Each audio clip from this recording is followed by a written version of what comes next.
Hello viewers, আসসালামু আলাইকুম। কেমন আছেন আপনারা? আশা করি ভালো আছেন। তো ভিউয়ার্স, আবার আপনাদের সামনে চলে আসলাম সম্পূর্ণ ভিন্নধর্মী নতুন একটি ভিডিও টিউটোরিয়াল নিয়ে। তো আজকে আমি আলোচনা করতে চলেছি যে ফেসবুকে নতুন একটি আপডেটের কারণে একটি সমস্যা দেখা দিয়েছে। তো এই সমস্যাটা আমরা কিভাবে রোধ করতে পারি বা কিভাবে এটাকে পার করতে পারি, তো এটি নিয়ে মূলত আজকে আমি ভিডিওটি বানাচ্ছি। তো ভিডিওটি বোঝার জন্য অবশ্যই ভিডিওটি প্রথম থেকে শেষ পর্যন্ত দেখবেন, না হলে ভিডিওটি বুঝতে পারবেন না। তো চলুন শুরু করা যাক। এই আপডেটের কারণে মূলত আমাদের যে বর্তমানে যে সমস্যাটি দেখা দিচ্ছে, আমরা ফেসবুকে পোস্ট বা গ্রুপে আমরা জয়েন করতে পারতেছি না। তো এটির মেইন কারণটা কি? এটির মেইন কারণটা হচ্ছে আমরা ঘন ঘন পোস্ট আপলোড করি, যার কারণে মূলত ফেসবুকের নতুন যে রুলসটি তৈরি হয়েছে, তো এই নতুন রুলস অনুযায়ী বর্তমানে ফেসবুকে 24 ঘন্টা পর পর আমরা একটি করে পোস্ট আমরা কিন্তু আপলোড করতে পারি।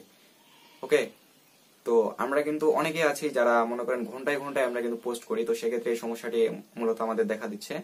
তো এটি আমাদেরকে রোধ করতে হবে বা এই অভ্যাসটি আমাদের চেঞ্জ করতে হবে। এখন থেকে শুধুমাত্র 24 ঘন্টায় একটি করে আমরা পোস্ট করতে পারবো।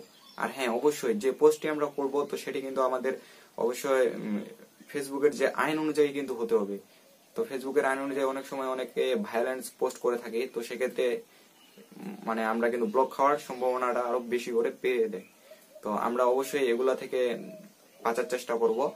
আর 24 ঘন্টা পর পর আমরা যদি পোস্ট করি, সেক্ষেত্রে আমাদের এই সমস্যাটি আর ভুগতে হবে না। অ্যান্ড প্লাস আমাদের যে ভায়োলেন্স যে পোস্ট গুলা, যেমন অনেক ক্ষেত্রে আমরা মারামারি বা কাটাকাটি এই সময় অনেক ধরনের পোস্ট আমরা কিন্তু করে থাকি, তো এই পোস্ট গুলা কিন্তু আর করা